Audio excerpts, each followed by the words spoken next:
Good morning. It's the Rob from 106.1 Kiss FM here with my tag team partner in podcasting, the amazing, definitely caffeinated Jerry Valeri. Good morning, Jer. I am the human tornado. All right, so I'm going out on a limb here. I'm going to try the podcast from the studio today to make it sound better. If something goes awry, I'm trying my hardest, everybody. I'm trying my hardest. I'm not even going to dare do the theme music today, so. We're doing our best. I will say that I'm hoping there will be no issues on my end either. Although everyone in our area is out of power because we had like terrible. I guess you had it over the weekend. We get your weather like 3 days later every time. Yeah. So, Jerry's got the terrible flooding, the hail, the tornadoes that we had over the weekend here in Evansville. So, Jerry, actually, you lost power last night. You had to miss a lot of Raw, correct? I did. I had to beg, borrow, and steal to get a copy of Raw early morning. I had power when I woke up, so I woke up about an hour early, and I did my best to watch as much as I could. I didn't get all the way through it. I got to Bray Wyatt meeting Kurt Angle. That's pretty far. I skipped a few things. Like I skipped that cruiserweight stuff, that six-man cruiserweight thing. I skipped that, and then I thought that would make up some time. And I blew through the women because they were annoying me instantly. Jerry has echoes, but I believe I just fixed it. Steve, can you confirm as to whether or not I fixed it? I believe that should do it. So you want to chat for a sec, Jerry, make sure you're good? Yeah, sure. So I tried to stick with the women for a little while, but there's a pet peeve of mine. Oh, I want to start there. Great, go ahead. I hate when they bring out the entire division or they bring out the entire roster and they put them in the ring, and all of a sudden these people that typically can't get through a promo without attacking each other are expected to stand shoulder to shoulder in the ring and be some sort of a unified front for a little while. Like even if it devolved into a fight, which it did, I just hate it. I think it makes everybody look weak. Just standing there and allowing Alexa Bliss to go on and on and on about herself. I didn't like that segment. By the way, I fixed the echo. I'm so proud of myself. Thanks, Steve. We've been through the fire, you and me, and we're just getting better and better at these technical difficulties. So let me expand upon what you said. So here's what I think. I did write down, my very first note was that while the notion of all the girls watching Alexa Bliss cut a promo on them is absurd, I loved the opening segment.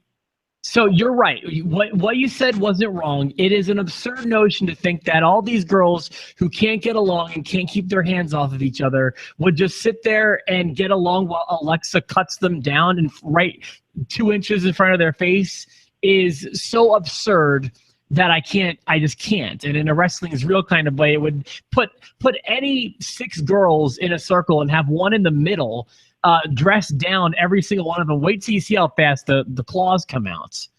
So it wasn't realistic. However, I loved it. I don't know how else to put it. And I'm talking about up until the match. I'm talking about strictly what Alexa did.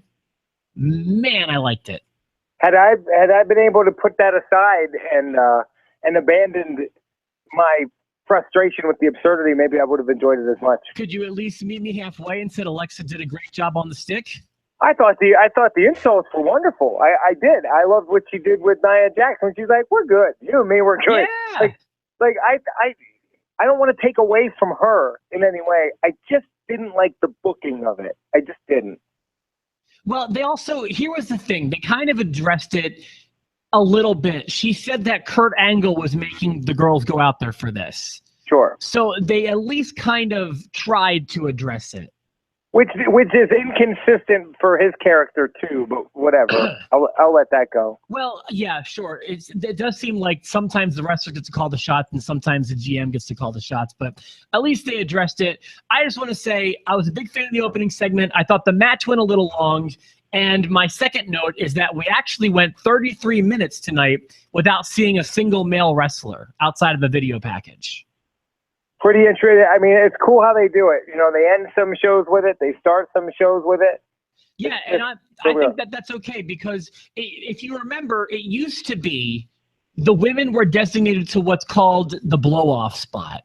the second to last spot of the show, especially on a pay-per-view, between the two big segments would be the women. They would separate Mankind and Undertaker and Hell in a Cell from Kane and Steve Austin in a gasoline match. There'd be a women's match right in between the two. Yeah, exactly. So now it's kind of like relegated to anywhere, and I appreciate that. And sometimes you even see them in the main event. And while I'm still getting used to that, I do like that it gets freshened up. Yeah. After that, we had a sigh from me. It wasn't. I don't think it was immediately after that. But do you know what my sigh was for? What was it for? Another stacked promo. Yeah. I shouldn't say another, but a stacked promo. I just can't stand those. I hate when they become so organized.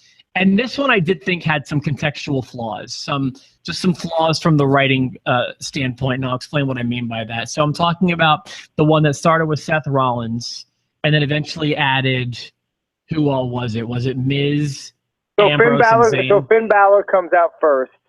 Oh yeah, I'm sorry. I meant. Shoot, I must have labeled this video wrong then. I did. I don't know what's wrong with me this morning. I labeled the video. I gotta fix the video. I said it was Sami Zayn.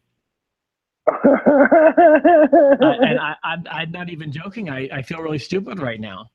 Sami Zayn's on SmackDown Live. I don't know what I was thinking. Although now I think about it, they have a very similar look.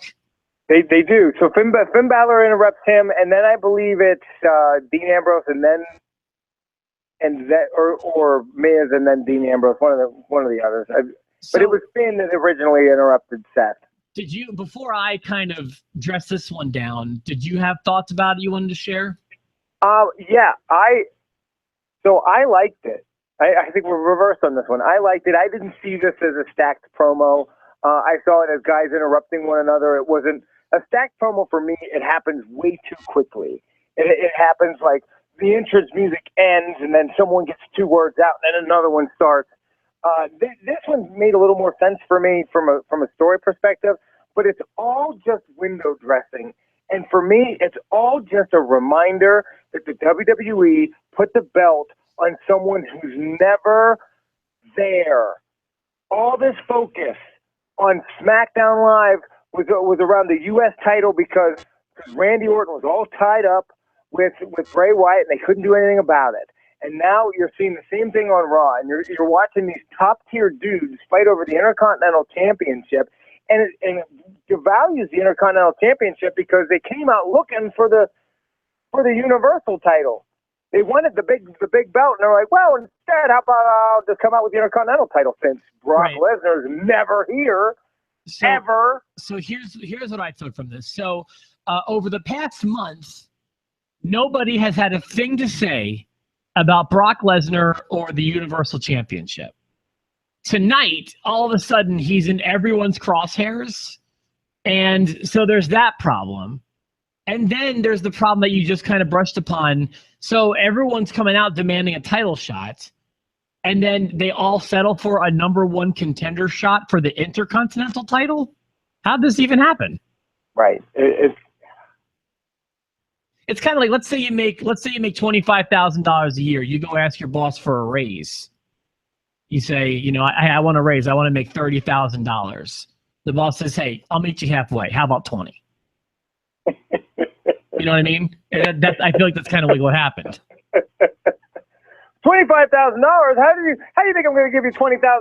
$15,000? You're insane. All right, then $10,000. By the way, you can tell from these figures that we're not talking about radio. Right. We're too hot. I'd love to get a raise to $30,000. Too high. I don't know. It's frustrating. Goldberg being champion was frustrating. Lesnar's just as frustrating. I don't know why I'm upset about that now, because I liked when he was champion before. When he took it from John Cena and he was champion and it was part-time, it didn't seem to bother me, but this does. It does. Can I offer a suggestion that might be what's bothering you? Sure. So here's the thing. When Brock had it before, first of all, there was one title, but the big thing was it still loomed. As in the belts and the title still had a presence on the show even when Brock didn't. And for the last 30 days, the thing hasn't even been talked about. Could that maybe be the difference? Probably. Is the fact that they're just trying to convince me that the Intercontinental Championship is the title on Raw right now. So, and by the way, TikTok, Brock, TikTok, your 30 days is up tonight. So I expect to see you defend that Universal Championship on SmackDown, or Jack Tunney's coming for you. Jack Tunney is coming. They need to get Tunney on the phone. TikTok, TikTok. Also, that kind of reminds me, my line of the night, even though I didn't write it down, I loved when Dean Ambrose came out. I thought Dean Ambrose actually did a pretty good job last night, even though it doesn't really make sense that he would offer his title in place of the Universal title, whatever. When he said the line about everyone's going, Brock, Brock, Brock, Brock, Brock, you all sound like a bunch of chickens, or however he worded it. Yeah. That was well done, I thought. I like that. So before you get to the end, Rob, you hear that they're going to have the #1 contender match. Who does Rob want?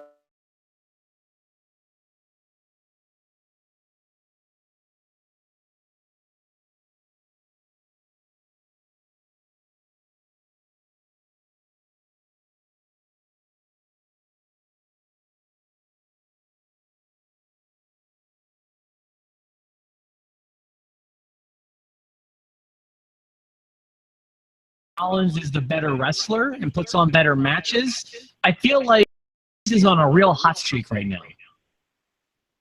They need to get a belt on him, I think. Well, I mean, which one are we talking about? Well, I'd give him the Universal. I would, but I think the Intercontinental is what we settle for. I can never see a situation with Miz beating Lesnar. I think it's interesting that Seth Rollins wants to fight Lesnar. I remember when Lesnar came after Rollins. It was SummerSlam or Survivor Series. It was one of those. He was coming after SummerSlam would have been Orton. No, it was like a year ago. Okay. It was right after Rollins won the belt from Brock. Brock came back and won the fight, and Rollins was cowardly and trying to get away from him at all turns. And then they had the match, and Lesnar just stomped his face into the dirt. And it was going to be a squash match, but right as soon as he hit the F5, the lights went out, and the Undertaker showed up. And that's the only way Seth Rollins survived it. So now they want me to believe that Seth Rollins can really chase down and fight Brock Lesnar. I haven't forgotten. It's weird booking. Larry never forgets. Never forget. I'm over Seth Rollins right now anyway. I gotta tell you, since he's a babyface, I no longer have the same interest in him as I did when he was a heel. I don't know if his work rate's gone down. It may have. I don't know. That first title run, I was like totally on board with him, and I can't explain where the disinterest has come from. But I'm there too. I can't explain it better than that. Yeah, I'm disinterested in him.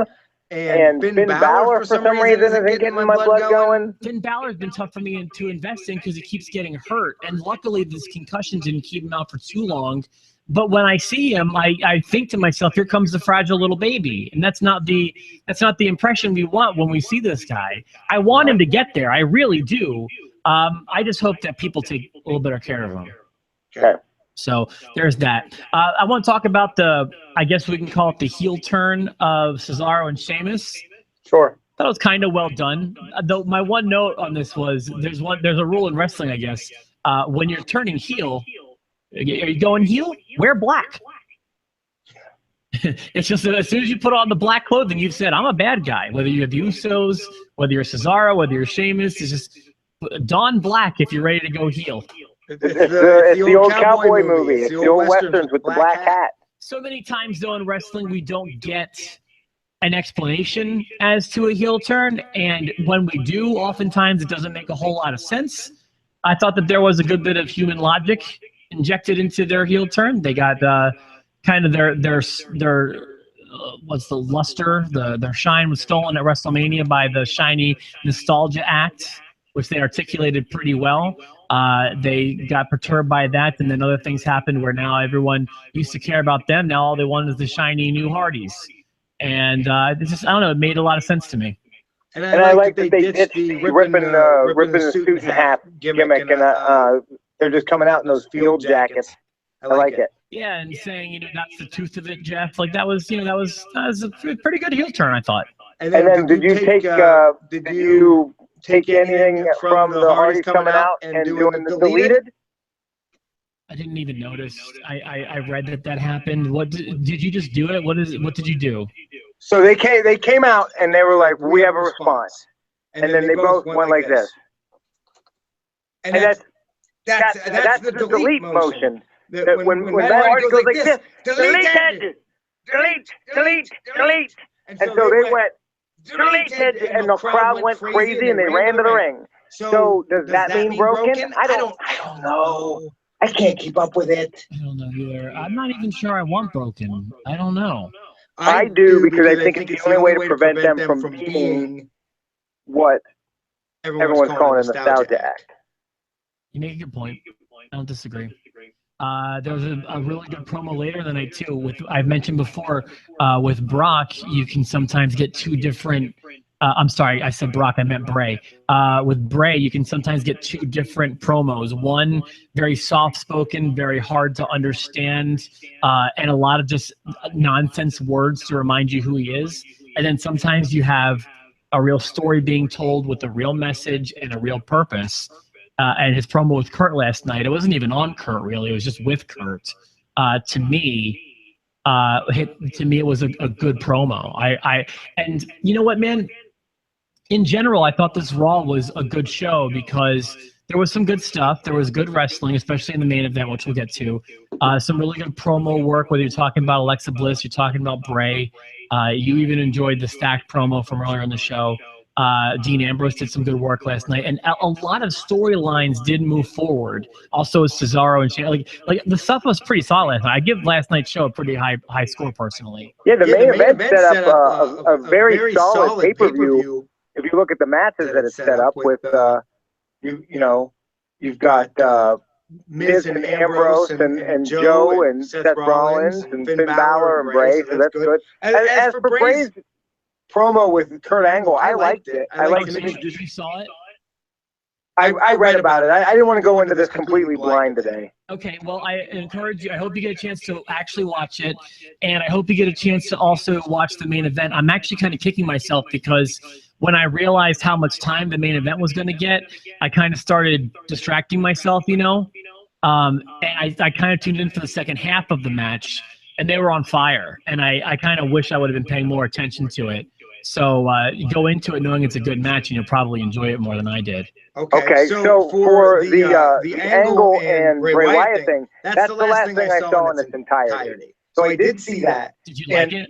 Well, yes and no. Yes, I did. I did enjoy it. But of course, I'm going to be a negative Nancy. I feel like that's what I'm doing today. Here's my problem. It's a small problem, but for me, it's a big problem. Okay. Bray Wyatt says, as for Randy Orton, he's forever trapped in my house of horrors. He will burn in the ashes of the ashes of the ashes. I.e., I dropped a bridge on him.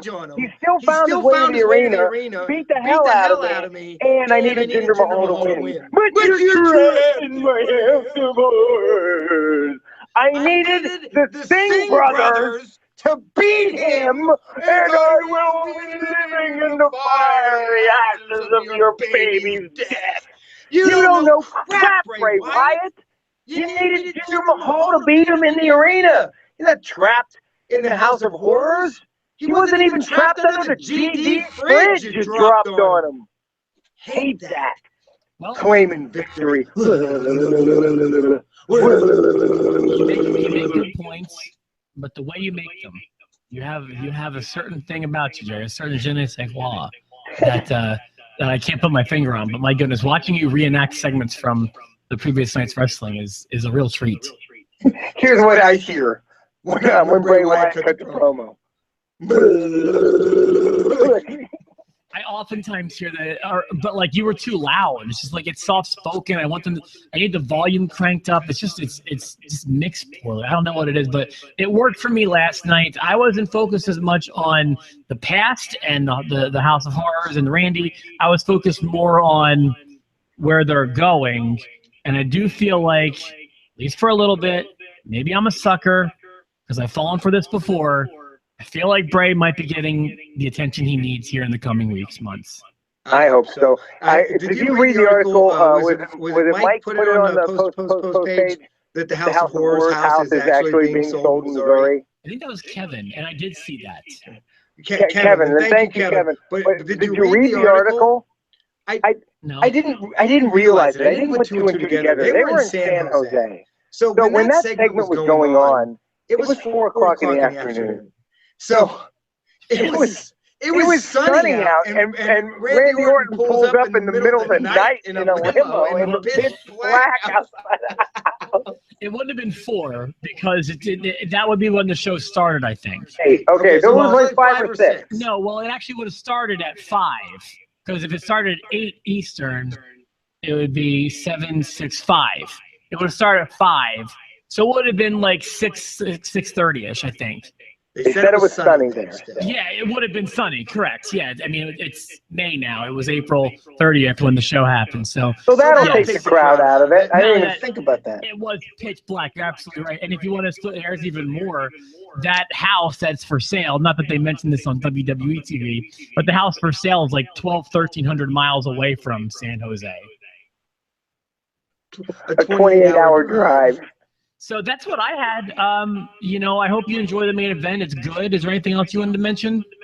Well, what did you think of the matches it's set up? Do you like the idea of Finn and Bray? Do you like the idea of Miz and Ambrose? Of Samoa Joe continuing with Seth Rollins? I'm fine with all of that. Specifically, I like Bray and Balor. Who will get Brock Lesnar when he comes back? And that's my last question. Good question. It's going to be Rowan or Braun, and I'm going to go. It's going to be one of those two, right? I think so. I think so, and I like them keeping them both off TV last night. That was smart. Here, I got it. It'll be Braun first. Brock will beat Braun, and then SummerSlam will be Roman and Brock. Roman will beat Brock. Mark my words, May 2nd, rather. It is 9:42 in the morning. I'm saying Braun does the favor to Brock at the next Raw pay-per-view. SummerSlam, Roman beats Brock. Not at the next Raw pay-per-view. I'm going to allow you to say at the next pay-per-view, Brock is in attendance for. Sure, yeah, that's what I mean. Thank you. Yeah, and the only other question I had was the Great Balls of Fire pay-per-view. What pay-per-view does that replace? Oh, I don't even know. Battleground, maybe, or I don't even know the answer. And I read that Money in the Bank is a SmackDown pay-per-view. Does that mean only SmackDown guys can get Money in the Bank this year? Don't know. Okay. These are things I had something I wanted to point out. So Sure. June 19th, Raw's coming to Evansville. I know a lot of people here in Evansville are pretty excited. They're advertising 2 matches, which may or may not take place on the show. But you'd be shocked, Jer, if they're not rematches from matches we just saw on Sunday. Oh, my Lord. Both of them. Roman Reigns and Braun Strowman is advertised, correct? You want to guess the second one? I don't think they'd advertise a tag match. So I'm going to say Bayley and Alexa Bliss. Samoa Joe and Seth Rollins. Okay. But so often those matches don't even happen anyway, but that's what's being advertised right now. So whatever. All right, well, you know what? I mean, it's a little early, but we can wrap things up. Good episode. I thought we covered everything we needed to. Power didn't go out. We didn't have a delay. Nothing kicked off. Everything's good. Steve said to me that the echo came back recently. He said that, like, in the past, I don't know, 8-9 minutes or so. But I didn't touch a single button. So I don't know what – I can't distract myself with that. There's only one explanation. What? God hates us. And on that note, have a great day, everyone. I guess tomorrow or Thursday we'll be back with our SmackDown recap. For myself, the Rob, and my tag team partner, the Rambling Jerry Wyatt today. We are forever trapped in the house of technical difficulties.